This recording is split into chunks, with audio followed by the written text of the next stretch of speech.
یہ سفر تو شروع ہو جائے بیداری سے، روح کی آواز کو سننے کی توفیق نصیب ہو جائے تو پھر بندہ آگے منزلیں طے کرتا ہے۔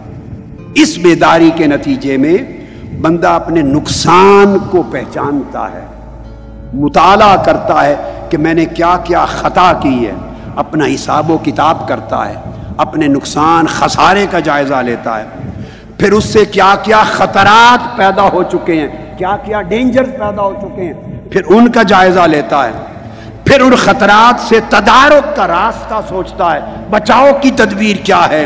جب بچاؤ کی تدبیر سوچتا ہے تو پھر نجات پا جانے اور بالآخر مولا کے قریب ہو جانے کی تدبیر کرتا ہے۔ یہ 5 سٹیپ ہیں، یہ بیداری کے بعد یہ 5 مرحلے ہیں۔ جب یہ مرحلے بندہ پورا نہ کرے، فقط آرزو کرتا رہے، خواہش کرتا رہے، عقیدت رکھتا رہے، تو دوستو محض خواہش اور عقیدت سے مرحلے طے نہیں ہوتے۔ عقیدت اچھی بات ہے، نیک خواہش نیک بات ہے، مگر اس کی کچھ شرائط ہیں۔ اولیاء نے، صوفیاء نے، جیسے بشنواز نے کہا کہ سنو، اور سننے کا مطلب ہے بھائی نیند سے بیدار ہوگے تو سنو گے۔ نیند، گہری نیند میں سویا ہوا کیا سنے گا؟ ادھر کینیڈا میں ہمارے ہاں ڈیوٹی پر آتا ہے ایک صحبہ، وہ رات کو ڈیوٹی دینے آتا ہے سیکیورٹی کی اور سوتا ہے، اس کے کان پر آواز رکھ کے آپ ڈھول بجاتے رہے تو نیند سے بیدار نہیں ہوتا، اس کی اتنی گہری نیند ہے۔ میں نے ایسے لوگوں کی نیند زندگی میں دیکھی ہے، ان پر بالٹی پانی کی بھر کے گراتے تھے تو جاگتے تھے، گلا بیٹھ جائے وہ نیند سے بیدار ہی نہیں ہوتے۔ اگر اتنی گہری نیند ہے تو روح چیختی رہے اور مولانا روم کہتے رہے بشنو ازن ہے، بشنو ازن ہے، بندہ بیدار ہوگا تو روح کی چیخ و پکار سنے، تو روح کی آواز، روح کی حکایت اور روح کی شکایت اور عالم بالا اور قرب الہی کی کہانی سننے کے لیے ضروری ہے کہ بندہ بیدار ہو۔ یہ 10 دن کی جو بستی ہے، لوگوں اس سے فائدہ اٹھاؤ، اس سے کوشش کرو کہ بیداری کا سامان نصیب ہو سکے۔ اولیاء اور صوفیاء کہتے ہیں کہ بیداری کے لیے ضروری ہے سماع العلم۔ بندہ اہل علم، وہ اہل علم جس کا علم نافع ہے، جس کا علم عمل صالح پر قائم ہے، جس کے علم میں نور ہے، اس نور والے علم کا سماع کرے، اس علم کا نہیں جس سے جھگڑے پیدا ہوں، جس سے فتنے پیدا ہوں، جس سے اندھیرا پیدا ہو، اس علم سے کچھ حاصل نہیں۔ نور والے علم کا سماع کرے۔ علم جب تک نہیں لے گا اس وقت تک بیداری کی طرف نہیں جائیں گے۔ آپ کو غفلت کی نیند اور بیداری کا فرق ہی سمجھنا ہے۔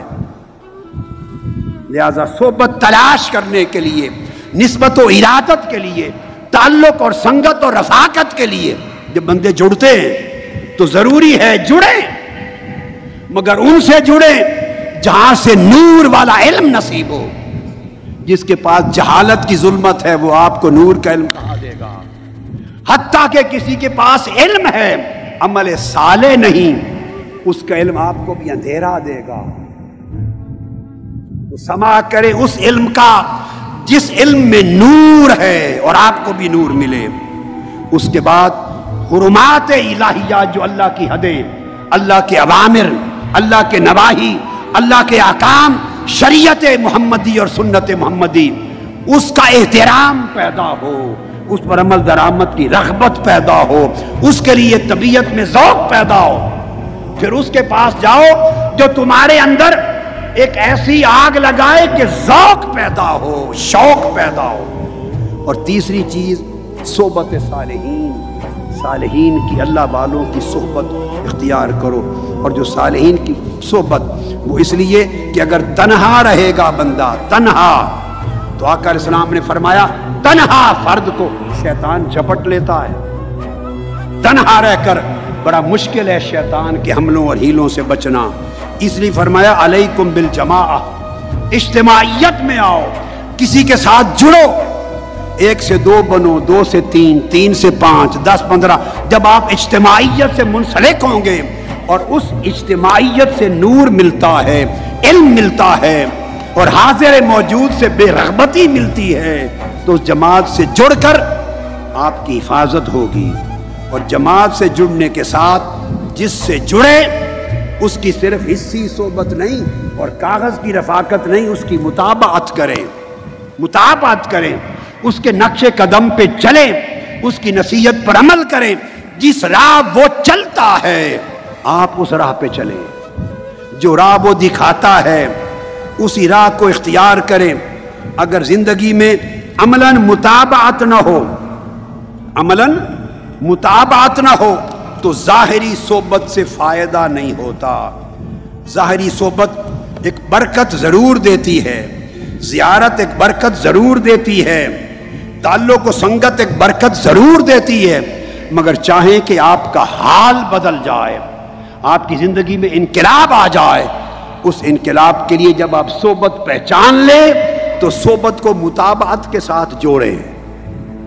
صحبت کو یعنی رفاقت کو، سنگت کو مطابعت کے ساتھ جوڑیں، پیروی کے ساتھ جوڑیں. اس لیے اللہ پاک نے فرمایا میرے محبوب ان سے کہہ دو قل ان کنتم تحبون اللہ فاتبعونی، اگر اللہ سے محبت کرتے ہو تو میرے مصطفیٰ کی مطابعت کرو. یعنی محبت، رفاقت و سنگت اور مطابعت کو جوڑنا ہوتا ہے. پہلے صحبت کی پہچان کرو، میں نے آپ کو ساری بات بتا دی. جب پہچان ہو جائے تو صحبت سے محبت کرو، اور خالی محبت نہیں، اس سے اجر ہوگا، حال نہیں بدلے گا. صحبت کو، محبت کو مطابعت کے ساتھ جوڑو، کوشش کرو، اس مطابعت میں محنت کرو، ریاضت کرو، مجاہدہ کرو. جب یہ چیز کریں گے تو اس صحبت سے پھر فیض ملے گا، اس صحبت کا ایک نتیجہ ملے گا، اس صحبت سے خیرات ملے گی، اور یہ صحبت پھر آپ کو فائدہ دے گی اور آپ کے حالات کے بدلنے میں مدد دے گی. اس پر میں ختم کرتے ہوئے شعر سنا دوں. یہ جو مضمون، اس پہ مولانا روم کہتے ہیں من بہر جمعیت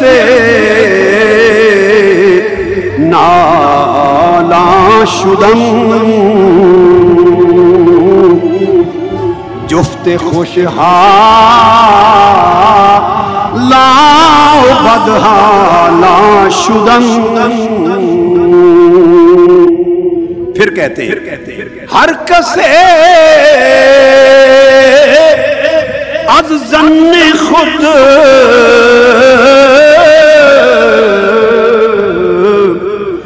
شد یار من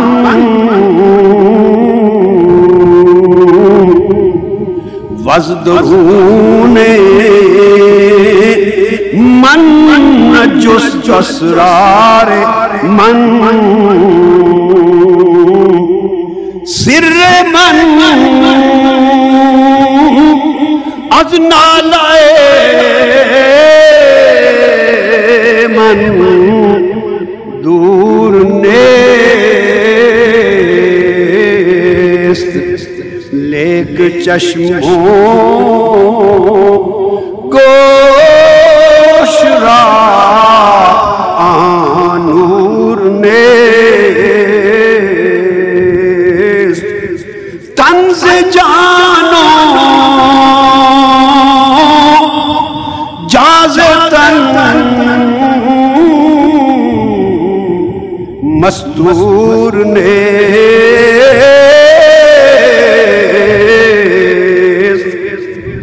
لیک کسرا دید جان دستور نیست.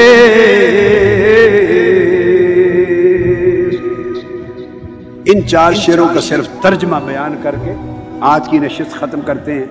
اس لیے سنائے تاکہ آپ کے دل کے گانوں کانوں میں یہ پیغام گونجتا رہے. کل اس کا مضمون بیان کریں گے. روح کہتی ہے کہ میں ہر قسم کے لوگوں کی صحبت و اجتماع میں روئی ہوں. جو مجلس ملی، جو صحبت ملی، جو اجتماع ملا، ہر جگہ روئی ہوں. اچھے احوال والے لوگوں کی مجلس میں بھی جا کے روئی اور بدحال لوگوں کے ساتھ بھی رہی اور وہاں بھی روئی ہوں.